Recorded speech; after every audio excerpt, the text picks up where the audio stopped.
Hello friends, in this video I'll be explaining nqueen problem code. So in my previous video I've already explained the recursive flow. So in this I'll be doing the code in C++ language. So the input is n, which represents n queens and n cross n board. Okay, so we need to check whether there is a solution, like there is a board configuration in which we can arrange the queen in a manner like no two queen can attack on each other. So we need to print all the distinct solutions, like all the board configurations that exist, and if the solution doesn't exist then we have to print -1. So this is the problem statement. Okay, so we'll first understand the code flow. Like this is n cross n board. Suppose the value of n is 4. It means 4 queens we need to place in 4 cross 4 chessboard. So we'll fill in this manner. Like first of all we'll fill in this cell in this position. Then we'll, before filling, we'll call for save function. This save function will return true or false by checking whether all the constraints are like satisfying, all the rules are being applicable. So after that, if save function returns true, we'll fill in this position and we'll call for the next column, and we'll traverse the row to find the next position where we can fill queen number 2. Okay, so like this way we can fill the board, and if we reach at this cell, it means like we have filled in 0 column, 1 column and second column. Now we are in third column, and at any position of this column, if we place the queen and save function returns true, it means that we have completed our first solution. Like there can be more than one solution depending on the number n. Okay, and if suppose in this column, like we are not able to fill the queen at any of this cell, so we need to do backtrack. Okay, so we need to do backtrack, and suppose in cell in column number 2 I have placed the queen over here, and like then I have moved to column number 3, and in column number 3 I find that none of the choices are satisfying the constants. So what I'll do backtrack, and after backtrack I will change this value to its initial value which I took initial case at initial time, and I'll resume the iteration from this point, from this cell. Okay, so again I'll call for the safe before filling. If safe returns true, I'll fill this. So this is the code understanding. Like we can even fill this board in this manner also, like in row manner like this. Okay, but I'll be filling it in this manner, like I'll be traversing this row for a column, and before filling I'll go to call this user defined save function, which will check whether that position is satisfying the constraints or not. Okay,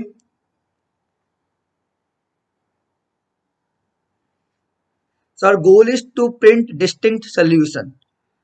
So like suppose we have got this solution and it hits the base case. In the base case, I have created another function which will call for printing this solution, for printing the value of row, for printing this value. Okay, so this solution calling function will print the board. Now after this, there can be more than one solution. So what I need to do is that I need to do backtrack and change the value to its initial value. So I need to do backtrack. I'll go there after filling, after having this one solution, I'll be in this part, in this position. So I'll be doing backtrack, and again initializing the placed queen to its initial value, and again I'll be doing backtrack, again I'll be doing backtrack. So I'll convert the solution to its original value. Like the original value, the initial value was 0. So I'll convert this whole solution board to the initial value, and again will approach to find whether different solutions are there or not by resuming the iteration. Like for example, okay, I'll clear. So suppose I have filled the queen in this. Okay, then after that I will not be able to fill in this as because diagonal is there, row is there, again the upper left diagonal is there. So I'll place the queen in this. Now I'll be placing queen over here, and considering this we can't place over here, not also means we can't also. Okay, so I'll be placing the queen over here. So this is my first solution. I've reached the base case. The base case was that if the column is equals to or is greater equals to the value n, I'll be printing this. I'll be printing the corresponding row value as a solution. Corresponding row value as a solution. Okay, so 1, 1, 3, 0, and 3. 2. Okay, so this is my first solution. After that, what I will do, I'll do backtrack, change this to its initial value, and I'll do backtrack. Again, change this to its initial value, I'll do backtrack. So I'll do like this. I'll reach in this column and resume the iteration from the next value. And again, I'll find for the recur for the next solution. So by this way, we can have distinct solution for the problem.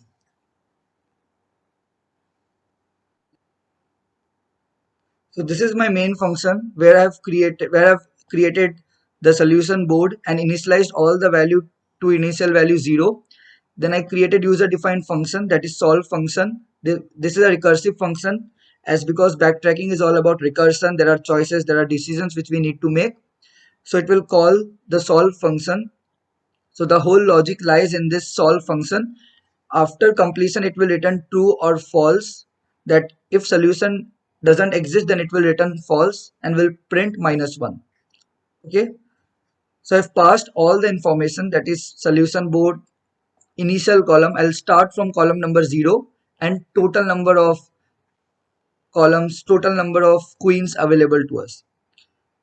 So this is the base case. Like if column is greater equals to n, then I'll call print solution. I've already explained that I'll call for the print solution and I'll be returning true, that yeah, solution is there. Now I'm going to traverse n rows for each column. But before filling the solution board, I'll call for isSave function, and this isSave function contains the constants which we need to maintain in our code, like no repetition in row, then no queens in upper diagonal must be aligned to each other, as well as in the lower left diagonal there won't be any queen aligning to each other. Like no queens must be placed so that they can attack to each other, otherwise it will return true. Okay, so these are the three constants which one need to maintain in the code. Now this isSave function will return true or false by checking this condition, and if we can place the value.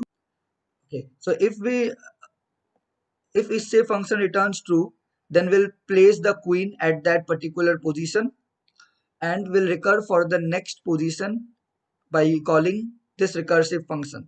Okay, so suppose that we have completed our first solution. Now we are moving towards the next solution. So now the value of rest will be true, as because we have find our first distinct solution. Now what we'll do backtrack, like converting the first solution to the initial value. Okay, because there can be more than one solution. So after having our first solution, we need to again change it to the initial value.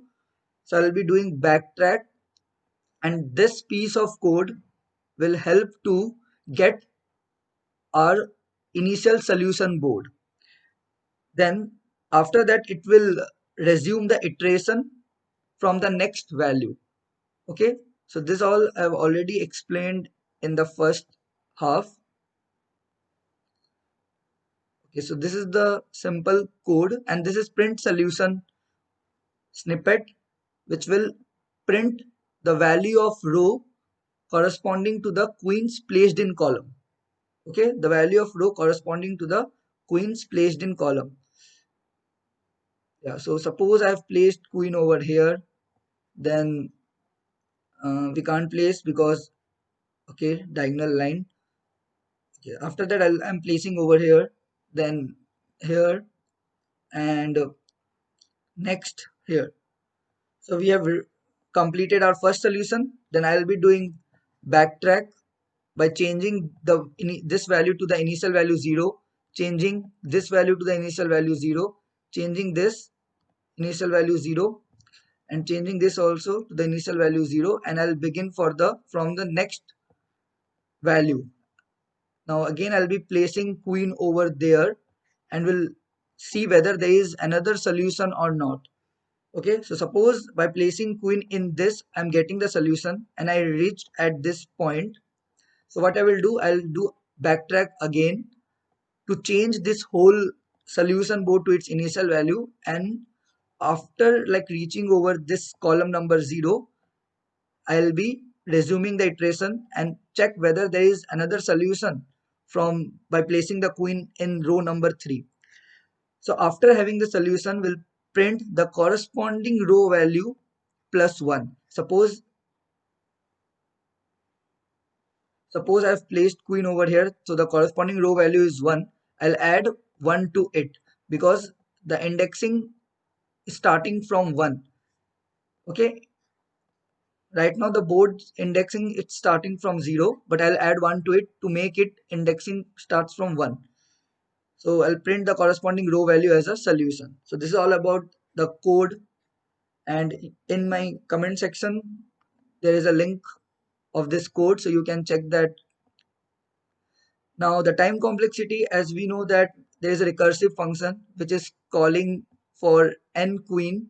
This solve function is calling for n queen, and the column value is decreasing. Okay, then we are traversing this row like how many time? N time. So it's like n into big O of n. So for each row we are doing big O of n operation, and there are n queens. So it's like big O of n square. Okay. So this recursive plus big O of n square is the time relation for this n queens problem. So ultimately it will be an exponential time if we see like big O of n to the power n. There are n choices available to us. So by using recursion tree we can find the relation like we can create a recursion tree like this. So we are placing the queen in the first column, then we are placing the queen in the second column. Suppose we are placing the queen in the first column over here, then this is the first column. We are placing the queen in the second column over here.